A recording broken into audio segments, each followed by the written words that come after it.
Hello and welcome to Atop the Fourth Wall, where bad comics burn. Let's end this year's Christmas comics with something that definitely fits into the bizarre end of the holiday season. An Elvira Christmas comic. For those unfamiliar, Elvira was, and I suppose still is, a horror host played by Cassandra Peterson. Ironically, despite her full title being Elvira, Mistress of the Dark, her character's personality is bubbly, upbeat, and a bit campy in regards to the horror stuff she presents. Her show, Elvira's Movie Macabre, showed off horror movies, mostly B-grade stuff, as well as showing off her biggest, most noticeable aspect, her hairdo. That beehive is just busting out for the world to see. Anyway, she's one of the world's most recognizable and famous horror hosts, appearing in commercials, specials, movies, and guest appearances, and a ton of stuff. Just look at IMDb or her Wikipedia credits list of, helicopters with Elvira? The hell? And anyway, Cassandra Peterson has managed to build a career out of Elvira that lasts even to today, with even a daily 13-episode series streamed on Hulu up to Halloween. 13 nights of Elvira. And unlike some horror hosts I can name,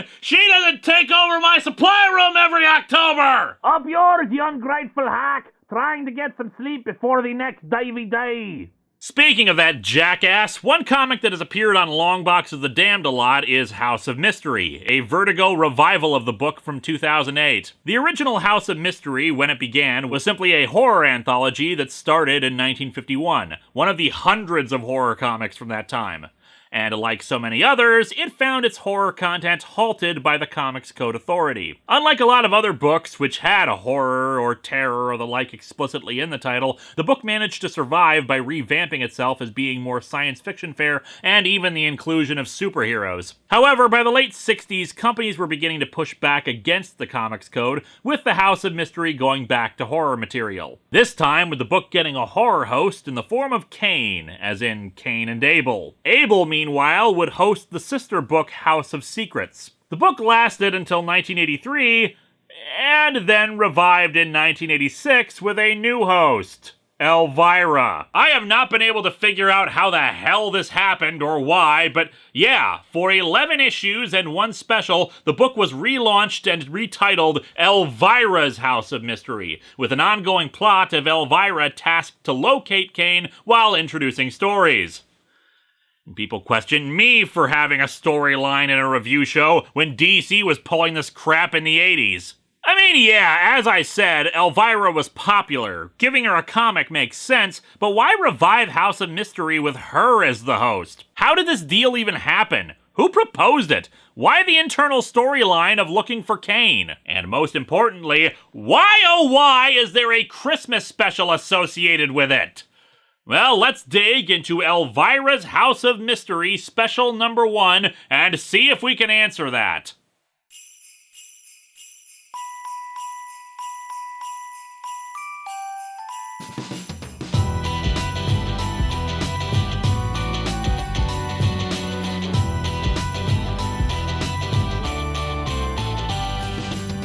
Welcome to Atop the Fourth Wall, where Yuletide candles burn. Linkara's gonna give you all a present you've not earned. Not Mensch, you're not the brightest. Frank Miller, you're off the nice list. If you're a comic writer who misuses a license, your gift will be returned. Digging through the shelves for the kind of comic books that would turn Santa's elves into common crooks. He reads them and he weeps while down the chimney creeps. Jammas with a Marvel trade to watch him when he sleeps.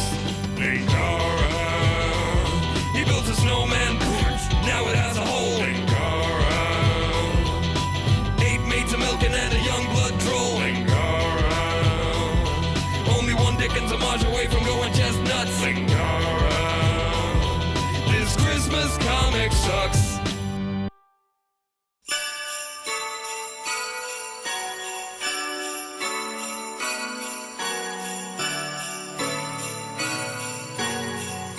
This is one of those books that annoyingly has a different title on the cover than in the legal info. I labeled this based on the copyright stuff, but the cover is actually Special Elvira's Haunted Holidays. Or it might be one of those weird cases where they put Elvira's name in the middle and it should be Elvira's Special Haunted Holidays. Or maybe because of what's written on the left, Elvira's House of Mystery presents Special Elvira's Haunted Holidays and just label the comic clearly, damn it! The cover's okay, featuring Elvira sitting in Santa's lap while reading off her comically long Christmas list. She kinda needs to, though. Most of the writing on it is just random scribbles. I can make out words like liner, shoes, and articles. So clearly, for Christmas this year, Elvira wanted clickbait stories. The book is, of course, an anthology, but we start things off with Elvira's Christmas Carol. Do you think all the various people who have gone through a Christmas Carol have a support group? Like, I can imagine seeing your own gravestone is kind of traumatizing. Elvira lays down in bed and starts talking about her day. I'm beat. What made me think I could sit through a triple feature? The Brain Eaters, the brain from Planet Aris, they saved Hitler's brain. If I had any brains, I would have left after the coming attractions. Well, 2 of those movies don't actually have brains in them, so at least you're on equal footing. She turns on her radio. Maybe I'll hear my favorite, the Dorothy song. The one that goes, I fight Dorothy, Dorothy always wins. Mishearing John Mellencamp songs is often preferable to crappier Christmas music. Speaking of, all she can find on the radio is Christmas music. Her reaction mimics a lot of people I know who have worked in retail during the holiday season, smashing the radio. Jingle that! I swear, if I hear one more Christmas carol, I'll... Good King Wenceslas looked out on the feast of Stephen. Ghost radio, kill it! Actually, the caroling came from outside, where surprisingly, Cain and Abel are there singing. What's especially amusing to me is that the 2 are recurring characters in Neil Gaiman's The Sandman, where their most frequent thing is for Cain to kill Abel. So now I just assume he's already murdered him a few times for singing off-key. Elvira, though, might be the one doing the murdering, as she fails to appreciate the caroling and tells them to leave. Get out of here before I greet the 2 of you, and when I'm through, you'll look like Rudolph the Red-Nosed Reindeer if you get my drift. I'll have a glowing nose? Cool, I'll save hundreds on my electrical bill. She collapses onto her bed. That pair of pinheads, what's the big deal about Christmas? It's just like any other day, except colder. And why was your window open a second ago? She falls asleep, but is awoken by a ghostly wail calling her name. And it's Cain. Or rather, Cain as the ghost of Christmas past. Wait a minute, don't I know you from someplace? Abraham Lincoln, what are you doing here? Didn't you work on my Aunt Em's farm in Kansas? That's another story, Elvira. In Elvira's Wizard of Oz, Vampira played Ozma. Take my hand, and we'll discover why Christmas disagrees with you so much. I already know that. It's just like those carols on the radio. The holiday forces you to pay attention to it. Anybody who doesn't like it is made to feel like a creep, an outsider. Yeah, I can't really disagree. I mean, I love Christmas, but one aspect of the mass commercialization is that even if you don't celebrate it, it's everywhere. From house decorations, to store displays, to advertisements, to internet shows about crappy comic books. And don't get me wrong, a majority of people in the United States celebrate it one way or another, and I have no solutions to offer that would make non-Christmas people feel less alienated about the holiday. But I don't think there's anything wrong in acknowledging that it can be a problem for people, and you can't force people to like something they have no stake in, especially when they celebrate other holidays. If there is a way to help, I say it's just for people who do celebrate it to exemplify the non-religious aspect of the holiday, which is love, kindness, and human decency. Be good to everyone, including those who don't celebrate it. Don't be an asshole about it. So anyway, back to someone being an asshole about it. I mean, really, what's the point of A Christmas Carol for Elvira? Scrooge hated Christmas because he hated everything. He was a miserable person every other day of the year. It's just Christmas in particular brought it out even worse, and that misery, intentionally or unintentionally, was having repercussions that hurt other people. What did Elvira do that warranted this? Are they punishing her for watching They Saved Hitler's Brain? Which, admittedly, is something nobody should have to watch, but it's not exactly on par with Decrease the Surplus Population. Anyway, Kane flies her to the past, in particular to a snowy schoolhouse. Man, good thing this is just a vision, or else she'd be feeling colder than normal in that outfit. Inside the schoolhouse, the teacher is directing the kids in making construction paper decorations for Christmas trees. However, Elvira's is different, I guess. Elvira, you used all the green construction paper to make that? You're right. I should have stuck to basic black. Young lady, you leave this room this instant! What the hell is wrong with what she made? It frankly looks like how Garland is depicted in comics. And even if it's just a weird shape, so what? It's not like she cut them into the shape of someone getting stabbed or something. And don't you come back until you learn something about Christmas tradition! So she should demand some figgy pudding? What is the problem here? But you did learn about Christmas, didn't you? I sure did. Did you know the 12 Days of Christmas actually refers to December 25th through January 5th? Yeah, and I taught them a thing or two, too. Like, about the burning of the Yule log. One tradition involves sitting around it and telling ghost stories. Now that I can get behind. Or, in this case, Elvira has another solution to her problem with the teacher. I've got it!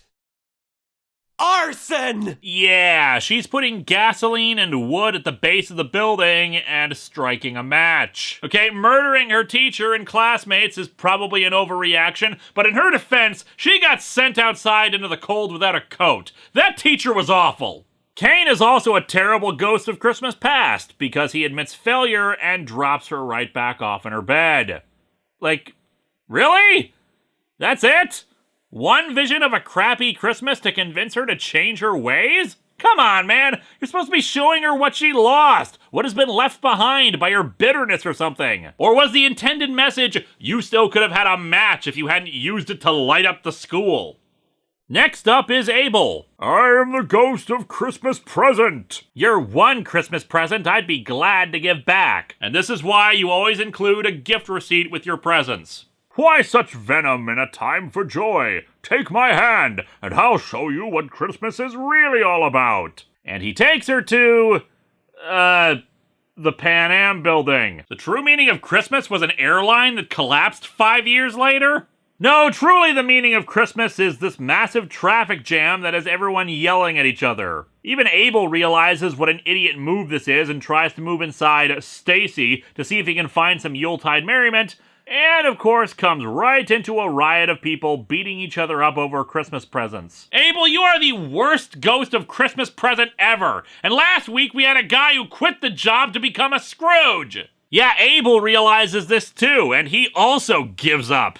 Hey, asshole, why not bring her to a soup kitchen or a charity fundraiser going on? You people live in houses made for stories. I've got to imagine there are a few of those lying around inside the walls. But no, he just takes her back to the House of Mystery and says the third ghost will convince her. And given these idiots' current track record, I fully expect them to show her a future where she's still alive! While she waits for the third ghost, she turns on the TV, hoping to watch some horror movies. But, of course, instead she finds something else. The Lemon Drop Kid? Hey, cut it some slack. At least it isn't another 24-hour marathon of A Christmas Story. She opens up a TV guide, hoping to find something else, but of course it's still all Christmas movies. It's a Wonderful Life? Miracle on 34th Street? Going My Way? Where's Horror of Party Beach? Well, it's not on this week, but if you head over to CBS, they're airing the Del Aire's Christmas special.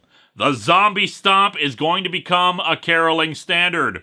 Wait a second, look at the TV guide. Zachary as Santa? You've got classic horror host Zachary playing Santa Claus. What the hell do you have to complain about? No time for a Knots Landing Noel, however. The third ghost has appeared. Probably the most appropriate choice for the ghost, though. It's Destiny. Like Cain and Abel, Destiny was a host of a DC anthology book. weird mystery tales. He's always clad in a purple cloak and reads from a large tome chained to his wrist, supposedly containing all things that ever were and ever will be. Much like Cain and Abel, he got a more expanded role in Neil Gaiman's The Sandman, wherein Destiny was one of the 7 endless beings that literally were the element of creation that they embodied, like dream or death or, in this case, well, destiny. Elvira is admittedly a bit more humbled by him. You, I take it, are the ghost of Christmas yet to come? You, I take it, don't talk much. You, I take it, are taking me to see to the Christmas of the future. You, I take it, like to repeat phrases for no reason. Alright, I'm game. Let's go to Tomorrowland! What's funny is that it turns out this was all an elaborate way of taking Elvira to Disneyland for a vacation. She's brought to the future, which seems to contain a desolate landscape, including the burnt-out remains of the House of Mystery. Somehow she figures out what is meant by this, although don't ask me how she does. She says she has to figure this out for herself. We get 2 pages of ads, and suddenly she gets the message about this possible future. It might be if things go on like they have. It might be unless we take time out to see where we are, and where we're going. And Christmas is as good a time as any. A good time for mulling over phrases like goodwill toward men. Yeah, it sounds to me like people could do worse than to leave Christmas jammed down their throats once per year. Like having no mysterious house to sleep in. That's definitely worse, as you can see. She wakes up in bed again, which could imply the whole thing was a dream given how incompetent the other 2 spirits were. But I prefer to think it all happened. I mean, let's face it, it's the House of Mystery. Repeating a story for someone is kind of its thing. Anyway, Elvira calls out to some kid who's passing by. You know that giant blood-sucking bat that lives in the cavern just outside the city limits? Yeah, Martin Shkreli's place. What about it? Kid, you get that bat and deliver it to a pair of goons named Cain and Abel for me, will ya? There's some bucks in it for ya. Yahoo! And thus began the career of young Anakin Skywalker. And so the story ends with this line. The joy of Yuletide giving. I'm all for it. As long as I give, and a couple of chumps I know get it. So, Christmas with anybody's relatives. As said, this is an anthology, so there are a few more stories. Starting with, oh, what fun to laugh and sing a sleighing song tonight. And yet I just know that there will not be any singing in this about slaying, murdering, or general mayhem. I feel so lied to.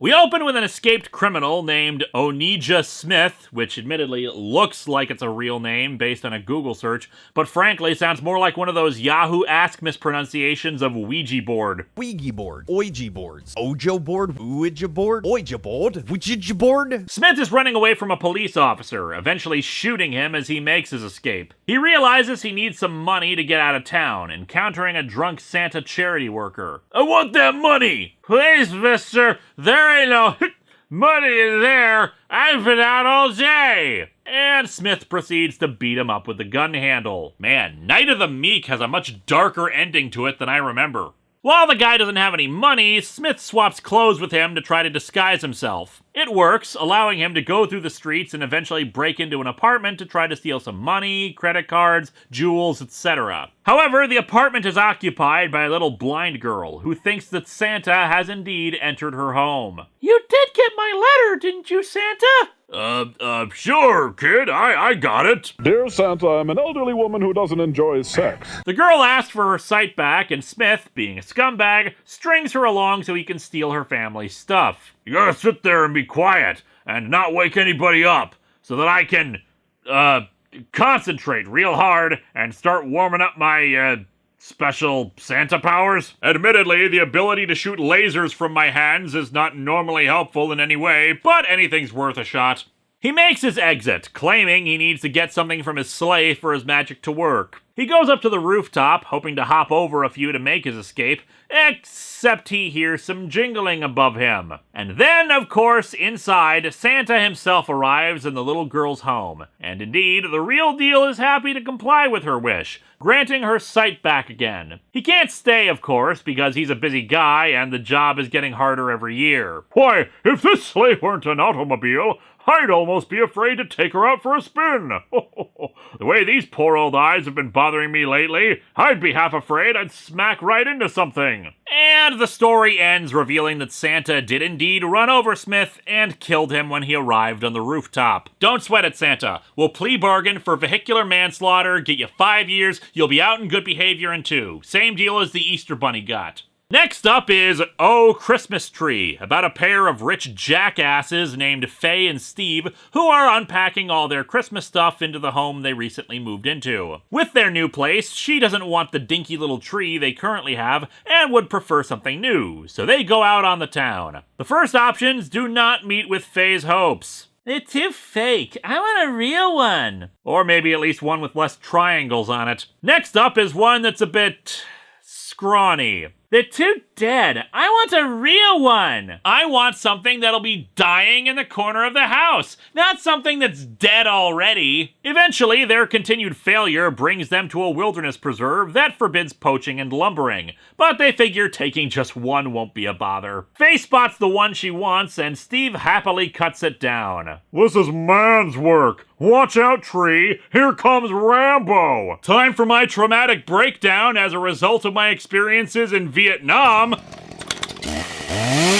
Later, at a Christmas party hosted by the two, we see they're not exactly well liked, with people, of course, barely tolerating their boasting, drunkenness, and general yuppie dickishness. That night, while the two sleep, the tree starts to move on its own. It tosses off a bunch of its ornaments and sprouts wooden tendrils. As from the living tree comes new life. Curious, malevolent life, born on a night famous for birth. And boy, is it about to be famous for death. Faye wakes up to see the tree having now gotten to the point where it's grown through the walls. A miracle grow worked too well. Yeah. She runs downstairs in search of Steve, who is being devoured by the tree. This is all your fault, Faye. You're the one who had to have a living tree. Run before it gets you, too! Well, despite his attitude about the whole thing, at least he cares enough to tell her to run for her life. I think this marriage can still be saved. She tries to get away, but fails, the tree quickly surrounding her. Gotta say, I'm not really feeling this new origin for Groot. The next morning, the tree is now bigger than the house. The townspeople are not exactly shaken up by the loss of their new neighbors. They try to call nature agencies to take the tree, but nobody wants it. And finally, they realize they know somebody who would require a tree that large, ending our story with them taking the tree to the White House, and apparently installing a poem inside of it while kids sing "Oh Christmas Tree." A couple of days before Christmas Eve, a woman named Faye and a man named Steve began to prepare for the holidays, but their selfish natures and evil ways got in the way of their Christmas giving, and now they're no longer among the living. So before this happens to you or me, remember, be kind to your Christmas tree. This moral is iffy, not quite there, I would say. It is not the Christmas part that forced them to pay.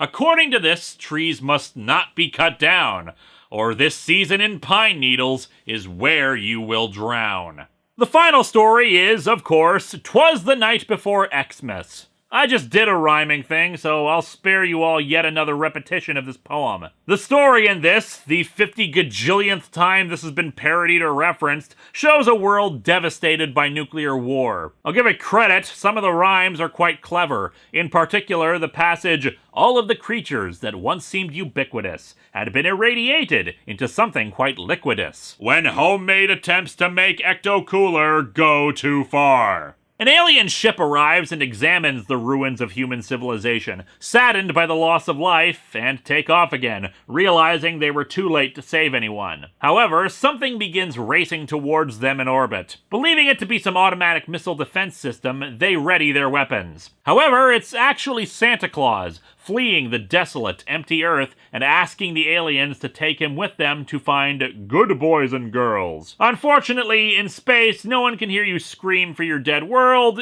and they shoot him. Ha! It took years, Santa, but you finally faced justice for running over that escaped criminal. And so the aliens depart, probably having realized that they just shot down friggin' Santa Claus and, Well, they're pretty sure Santa didn't get a good look at their license plate. And so our comic ends with a pinup of Elvira in a sexy Santa suit, which is definitely a marked improvement over ending the comic on Earth is dead and now so is Santa, bah humbug. Anyone ready for roasted chestnuts? Ha ha ha ha ha! Testicles. Anyway, this comic is a mixed bag.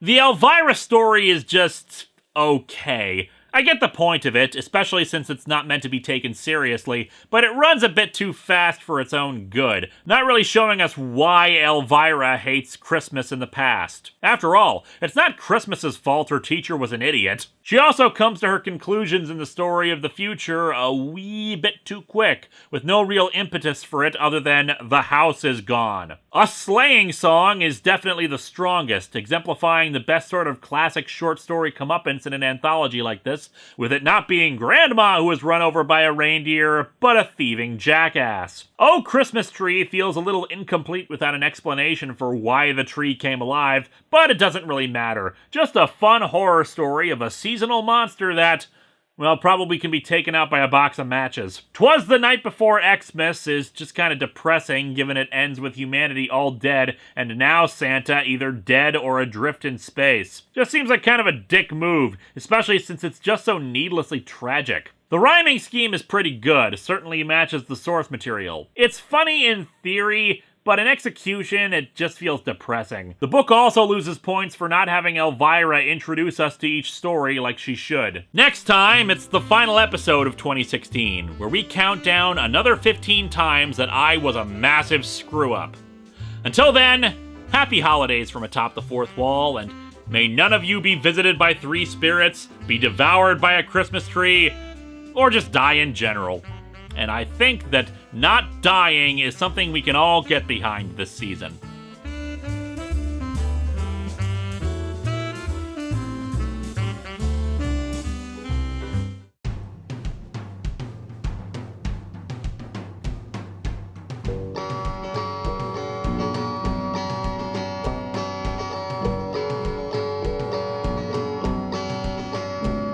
I'm sitting on my couch reviewing comics, the worst words that you will ever see.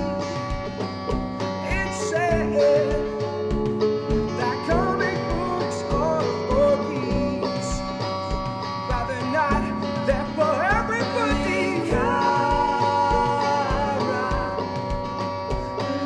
Linkara. If you doubt that I am a man, I am a man.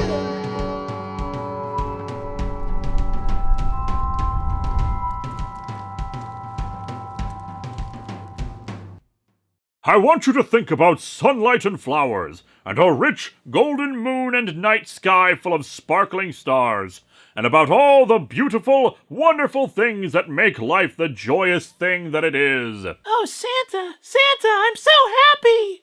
Ho ho ho ho! You do have insurance, right, kid? I don't do medical operations for free.